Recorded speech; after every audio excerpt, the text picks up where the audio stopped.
guys, this is Goku 2012 here again with another toy review, and this toy review is on the Bandai Super Battle Collection Perfect Version Son Goku.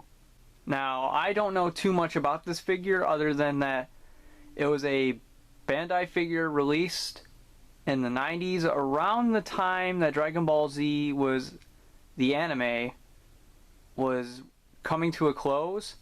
So I would assume this figure came out in 1996 or 97. I've looked at the foot already. Here, I'll show you real quick. I don't know if you could see it very well, but it says 96 on it, and it also says 98. It's slightly confusing. Let's just say that. Now, this figure was given to me as a gift by someone not too long ago, and that person knows who they are, and if they happen to be watching this, I thank them again. This Goku figure is like almost every other basic Bandai vinyl figure I have. There's not much articulation, really not too much to the figure, other than the reason why it's called Perfect Version is because it comes with different heads and different arms, which I will showcase here in a few. But for now, let's take a look at this figure as far as details concerned. Detail-wise, nothing spectacular. Looks like a children's toy, which makes sense. The colors are very vibrant, even though they are basic. The skin tone is a little yellowish, and as you can see, this figure has marks on it, so you can tell it's been used by the person who, gave it to me. The boots look nice. I mean, come on, we're talking about an anime character here. You want him to go all full out? This was the 90s. They didn't really do that back then. Nowadays we have figure arts, and well, they can pretty much do whatever the hell they want with them. So for people nowadays, we should be grateful that we have the figure arts when people back in the 90s had these. And not gonna lie, I'm sure at the time this was a great Goku figure, but when you look at the Goku figures now, oh man, they really stepped up their game. A lot can happen in 20 years. A lot can happen in 20 years. So now real quick, before I switch to arms and head, let's look at the articulation. Well, you see, there's not much other than the arms, which can rotate, I believe, 360. Both of them, yes. Both of them can rotate 360.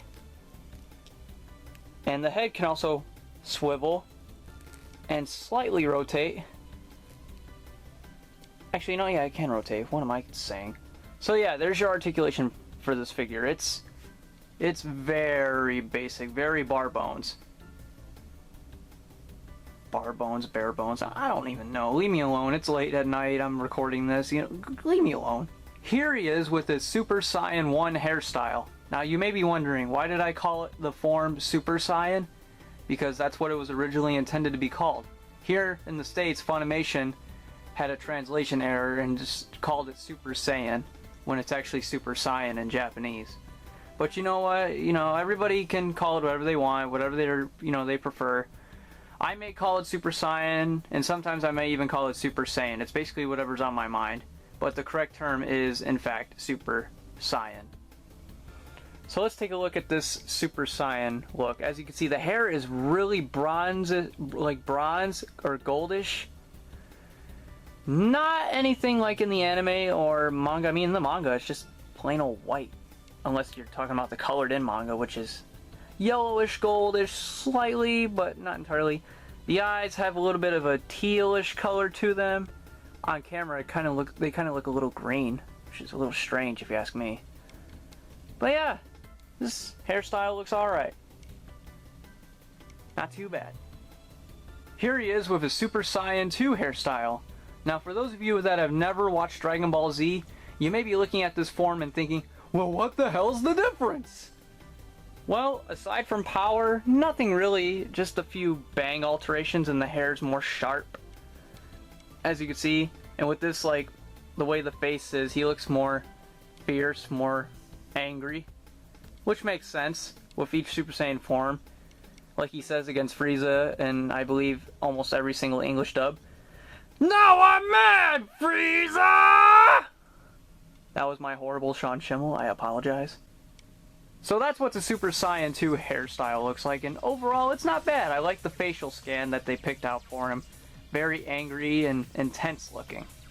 And last but certainly not least, here he is with his Super Saiyan 3 hairstyle and different arms. Now the arms look like he's charging up or he's preparing an attack of some sorts, maybe like an explosive wave. Who knows with Goku? Goku has like so many tricks up his, well not sleeves, up his wristbands. It's unbelievable. I like the facial scan on this head very much. I don't know if you can see it, but he's smirking. It's almost like he's so full of himself. It makes sense. In Super Saiyan 3, he was slightly cocky, especially against Beerus in Battle of Gods. He was so full of himself because he thought Super Saiyan 3 was like the ultimate transformation for a Saiyan, but no, not really. Kind of got owned. But yeah, as you can see though, all the Super Saiyan hair colors for this figure are the same. A bronzish gold, I think, something like that. I don't know. It's just a dull gold color when maybe it should be a little lighter. But you know what? It's not a big problem in my book. Also, one thing I did notice is you could tell how used up this figure it was, or is, you know, because these arms and the different heads are a different shade than, say, the actual body where it's like a yellowish tint, as you can see. So yeah, that's a little interesting thing to point out. But yeah, I like this head and I like these arms. Not bad. Let's move on to size comparisons, and to be quite frank with you, I don't have that many Dragon Ball Z figures. This one and another one I'm about to like compare him with, they're the only ones I really have. I mean, I have a few others, but somebody decided to take them and kind of refuses to give them back. I don't want to point any fingers, but my little brother. Excuse me, I had a frog in my throat. But yeah, these are really the only two that I own. Yeah, it kind of sucks. But let's move on. Here he is next to the SH Figuarts Beerus.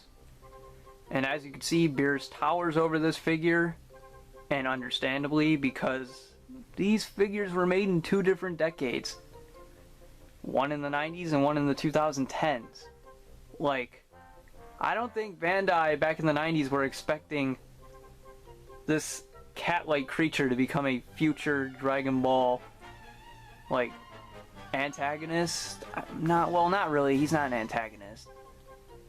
He's Beerus. Yeah, I think that sums him up best. He's Beerus. But it's so obvious as to why these figures don't go in scale, because Goku should be around the same size as him. But it's understandable, so I'll let it slide.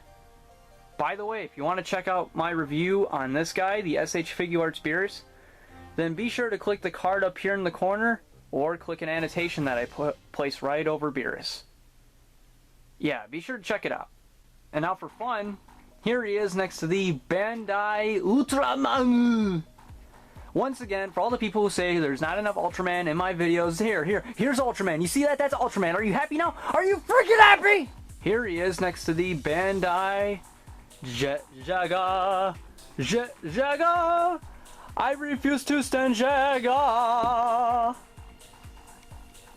What the fuck? And last, and certainly least, due to the fact that I don't have many figures to display him against, I figured why not, I'd cut him a break this time around. But don't expect me to be this nice next time.